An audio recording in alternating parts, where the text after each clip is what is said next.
Alright, ladies and gentlemen, this is going to be our next video on environmental science and specifically going over competition. Let's get started on this next video. So when we think about competition for organisms, what is competition? Well, competition is a relationship between organisms that strive for the same resources in the same place. These resources might be food, water, or space. So when we're going through and looking at our bobcat in this scenario, it's going to need water, it's going to need food, it's going to need space, and it's also going to need a mate. And these are all things that the bobcats within a population are going to be going through and competing for. These bobcats are also going to be competing against other predators outside of their species and outside of their population for these same resources. So when we're thinking about competition, we're thinking about all the things that these organisms need and all the things that they're going through and competing for. Now, when we go through and look at competition, there is intraspecific competition, which is competition that occurs between members of the same species. So if we're looking at all of the bobcats competing for food and shelter in the same habitat, that's going to be intraspecific competition. However, there's also going to be interspecific competition, and interspecific competition occurs between members of different species. So if we're looking at this would be the bobcat population competing against the wolf population for shelter and food. So these two types of competition are important for us to understand because the differentiation, the different types are going to result in different relationships with these organisms and their environment. Now, when we go through and talk about competition, there's generally going to be two things that are going to occur. Extinction, and that's going to be by this competitive exclusion principle, or coexistence in the form of resource partitioning. So generally we see these two outcomes when we're going through and looking at this in ecology, and this is what we're going to be delving into a little bit more in this video. Now, all extinction it's the process of a species, family, or other group of animals or plants that becomes non-existent, and dinosaurs are the most common example. Some scientists theory that an asteroid came down, hit the Earth, and basically went through and prevented life from flourishing for an extended period of time. So when we talk about extinction, this is going to be this process of organisms going through and disappearing. So when we're going through and looking at interspecific competition and extinction, interspecific competition can often lead to this extinction principle. The species that is less well adapted may get fewer of the resources that both species need. As a result, members of that species are less likely to survive, and this species may go extinct. So let's go through and look at this example of these two different types of birds on this tree. We have a yellow bird here, and then we have this orange and gray bird here. And they're two different species of birds that have two different types of beaks. Now, on this tree, we have these hard seeds or these hard nuts here. These are going to be these really difficult to crack open acorns.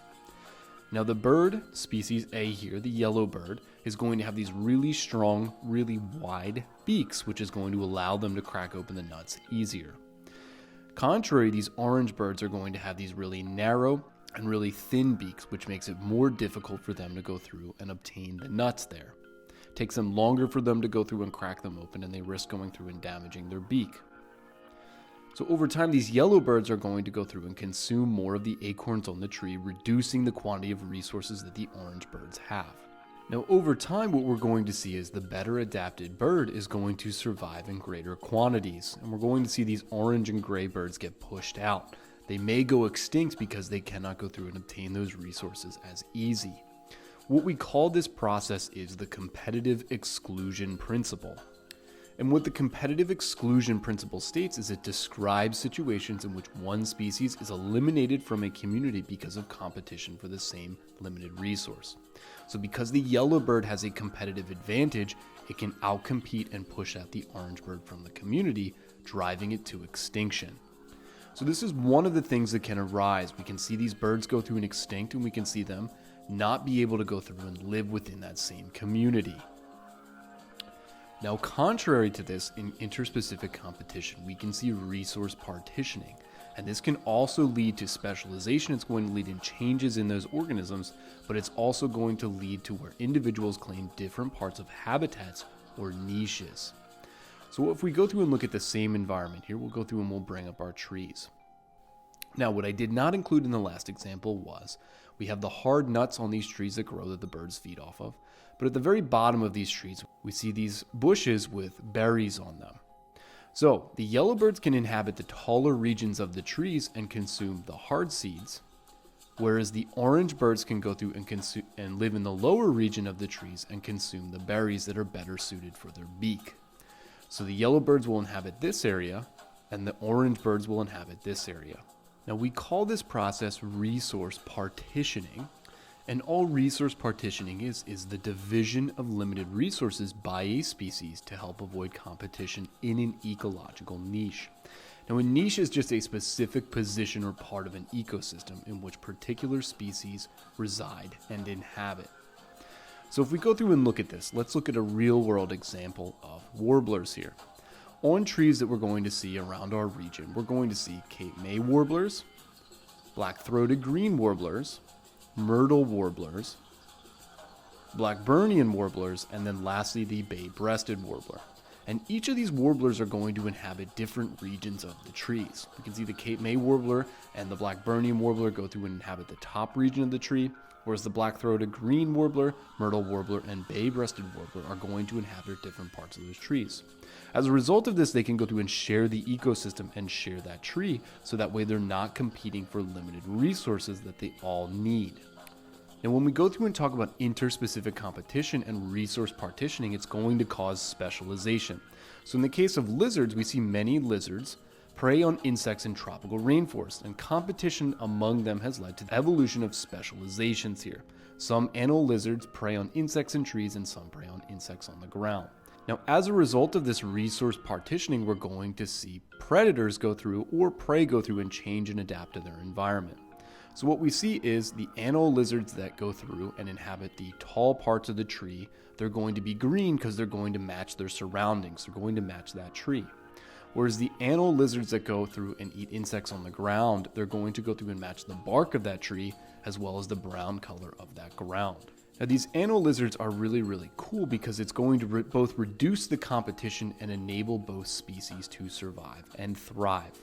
And what we can see is these ground anole lizards and these tree anole lizards over time are going to create separate species that are not going to have the capability to reproduce. And again, they're specializing based on the environment that they've gone through and created via this process of resource partitioning. So adaptations are a result of the environment that they are in, and both species become specialized. So if we look at the two types of competition, we have intraspecific and then we have interspecific. Intraspecific is competition between the same species, whereas interspecific is competition between different species. Now, interspecific competition is going to result in two scenarios. It's going to result in extinction, which is via the competitive exclusion principle, or it's going to result in specialization and adaptation, and that's going to be either via evolution and speciation or via resource partitioning, and these go hand in hand. So we're trying to piece all of this together. These are the types of competition that we're looking at, and these are the scenarios that can result in what we call them. All right, so this is going to be the end of the video, but did you guys learn? Did you learn a couple of things here? Did you learn about competition, what it is? Did you learn about the types of competition, inter and intraspecific?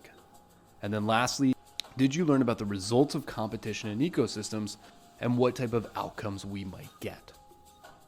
This is going to be the end of the video. I will see you all in class tomorrow.